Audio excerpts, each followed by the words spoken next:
Hello everyone, this is चेतना गुप्ता। आज की video में हम देखने वाले हैं कि मैट्रिसेस पे हम क्या क्या ऑपरेशन परफॉर्म कर सकते हैं, राइट। सो मेनली हम ये 4 ऑपरेशन परफॉर्म कर सकते हैं, that is addition of matrices, कि कितने भी n नंबर ऑफ मैट्रिसेस के लिए हम बात कर रहे हैं। अगर कोई भी n नंबर ऑफ मैट्रिसेस हैं और उनमें हमें एडिशन परफॉर्म करना है, right.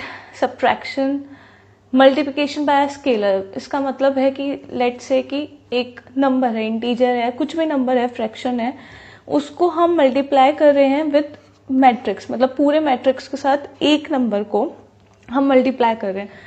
Fourth is multiplication of matrices, right. तो मल्टीप्लिकेशन हम परफॉर्म कर सकते हैं मैट्रिसेस के ऊपर। आज की वीडियो में हम एडिशन ऑफ मैट्रिसेस देखेंगे, उसकी प्रॉपर्टीज देखेंगे, क्या क्या प्रॉपर्टीज होती हैं और क्या कंडीशन होती है एडिशन मैट्रिसेस पे परफॉर्म करने की। Now addition of matrices. So matrices पे एडिशन परफॉर्म करने के लिए एक मस्ट कंडीशन है। मस्ट कंडीशन इज कि ऑर्डर, जितने भी मैट्रिसेस का आप एडिशन परफॉर्म करोगे, आपको ये चेक करना है कि उनका ऑर्डर सेम होना चाहिए। बस यही एक मस्ट कंडीशन है जो कि सेटिस्फाई होनी चाहिए, और अगर ये सेटिस्फाई नहीं होती है, हम कहेंगे कि एडिशन परफॉर्म नहीं हो सकता। एडिशन तभी परफॉर्म हो सकता है जब दोनों मैट्रिसेस के, जितने भी मैट्रिसेस पे हम एडिशन परफॉर्म कर रहे हैं, उन सब में जो ऑर्डर है वो सब सेम है, राइट। फॉर एग्जाम्पल कुछ क्वेश्चन से देखते हैं।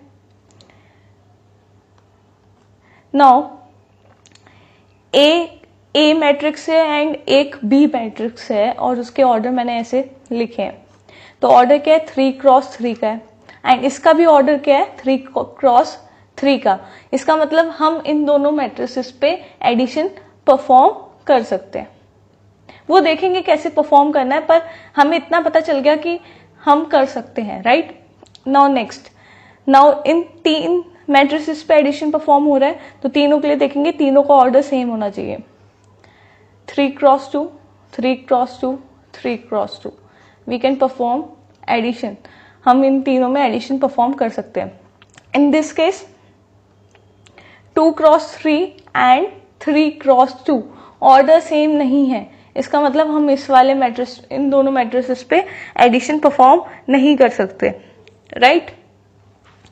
सपोज फॉर एग्जाम्पल, अगर ये वाला मैट्रिक्स जो है ये 2x3 होता। अब ये क्या है, 3x2, 3x2, 2x3, ठीक है, ये 2x3 है, ठीक है, फॉर एग्जाम्पल। तो क्या होगा, हम इन दो में तो हम एडिशन परफॉर्म कर लेंगे, बट जो भी आंसर आएगा, लेट से इनमें परफॉर्म करके कुछ आंसर डी मैट्रिक्स बन के आया, उसका भी ऑर्डर यही होगा, प्लस सी, देन क्या होगा, 2x3। तो अब इसके आगे हम एडिशन परफॉर्म नहीं कर सकते, तो बस यहीं पे आके हम रुक जाएंगे। आई होप आपको समझ आया होगा। अब हम देखते हैं कि हम एडिशन परफॉर्म करते कैसे हैं बेसिकली, राइट। नाउ हमें 2 मैट्रिसेस दिए हैं और बोला है कि फाइंड करो a plus B. First of all addition perform करने के लिए हमें क्या चेक करना पड़ेगा, इन दोनों मैट्रिसेस का ऑर्डर। अगर ऑर्डर सेम है तब तो हम परफॉर्म करेंगे एडिशन, और अगर नहीं है तो हम नहीं करेंगे। ऑर्डर सेम नहीं है तो हम नहीं करेंगे, राइट। चेक करते हैं इनके ऑर्डर, रो 1, रो 2, ठीक है, रो 1, रो 2, column 1, column 2, column 3। Order is 2x3, पहले रो फिर column. For in this case also it is 2x3। Now order तो सेम निकल गए, इसका मतलब हम परफॉर्म कर सकते हैं।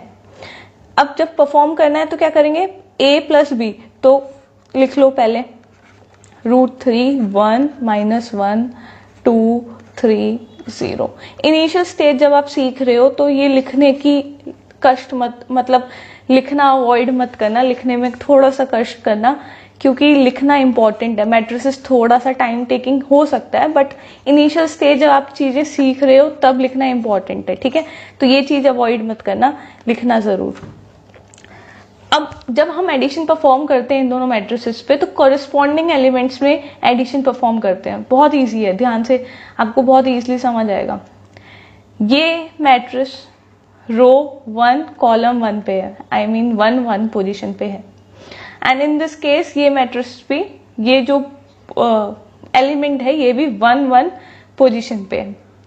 इन दोनों में ये आपस में पोजीशन सेम है इन दोनों की, तो इन दोनों एलिमेंट में क्या होगा, एडिशन होगा। तो answer is 2 + √3, right. In this case ये और ये 1 + √5. In this case, this one and this one, it is 0. This one and this one, it is 0. This one and this one, it is 6. This one and this one, it is half. And order same आएगा, 2 × 3 का order आएगा, right. इतना easy है, बस इतना ही easy है ये। जितना आप डरते हो मैट्रिसेस को देखकर, उतना ही इजी है मैट्रिसेस। इजीएस्ट टॉपिक है, सबसे इजीली आप इसमें मार्क्स स्कोर कर सकते हो और पूछा भी बहुत जाता है। कुछ कुछ प्रॉपर्टीज होते हैं, ठीक है, सुन लेना, सुनते ही आ रहे होगे, ठीक है, याद करने की कोई जरूरत नहीं है, बस सुनना है। पहली प्रॉपर्टी है कॉम्यूटेटिव लॉ। ये क्या कहता है, अगर तुम सम करोगे a + b का करो या b + a का, आंसर सेम ही आएगा, ठीक है। Next is associative law. ये क्या कहता है, अगर 3 है या 3 से ज्यादा है, अगर आप इन दोनों का पहले एडिशन करोगे, बाद में a को करोगे ऐड, और या पहले a + b को करोगे और जो आंसर आएगा फिर c से करोगे, बात एक ही है, आंसर सेम आने वाला है। This is the second property, right. Third is existence of additive identity. इसका मतलब क्या है कि मैट्रिक्स, आपके पास कोई मैट्रिक्स है A, उसमें कुछ ऐसा ऐड करो कि A वापस हमें मिले। कुछ भी चीज ऐसी ऐड करो जिसका आंसर हमें यही मैट्रिक्स मिले जो हमने लिया था। तो ऐसा क्या होगा, सिर्फ नल मैट्रिक्स, 0 का मतलब है नल मैट्रिक्स, ठीक है। तो ऐसा सिर्फ नल मैट्रिक्स या 0 मैट्रिक्स ही पॉसिबल हो सकता है जो कि हमें ऐड करने के बाद आंसर वही दे। तो that is existence of additive identity. इसका मतलब ये है, right. Last one, existence of additive inverse. Inverse का मतलब उसका अपोजिट, जो मैट्रिक्स आपको लिया है उसका अपोजिट। तो अगर आपने कोई मैट्रिक्स ए लिया है, इसका अपोजिट क्या हो गया, -a। मतलब अगर ए में आपने कुछ ऐड किया, कोई भी मैट्रिक्स ऐड किया, उसका आंसर 0 या नल मैट्रिक्स आएगा। फॉर एग्जाम्पल 1, एक नंबर लेते हैं 1, या 1 मैट्रिक्स भी हो सकता है, एक ही एलिमेंट है इसका। इसमें ऐसा कुछ आप ऐड करो कि आंसर जो आएगा हमारा वो नल मैट्रिक्स है। तो ऐसा एक ही चीज हो सकता है, एक ही मैट्रिक्स हो सकता है जब वो -1 हो, तभी आपका आंसर आ सकता है। बस यही चीज है, ठीक है। तो बस सुन लो प्रॉपर्टीज, ऐसा कुछ नहीं है कि आपको याद करनी है, ऐसा कुछ भी नहीं है, ठीक है। आई होप आपको आज की वीडियो अच्छी लगी होगी। बहुत सिंपल सी वीडियो, एडिशन देखा हमने, ठीक है। अगर आपको आज की वीडियो अच्छी लगी है तो लाइक कीजिएगा, शेयर कीजिएगा, अपने फ्रेंड्स के साथ शेयर कीजिएगा और चैनल को सब्सक्राइब कर लीजिए। और ऐसी वीडियो आती रहती हैं, आने वाली वीडियोस में हम बाकी ऑपरेशंस देखेंगे। Thank you and keep practising.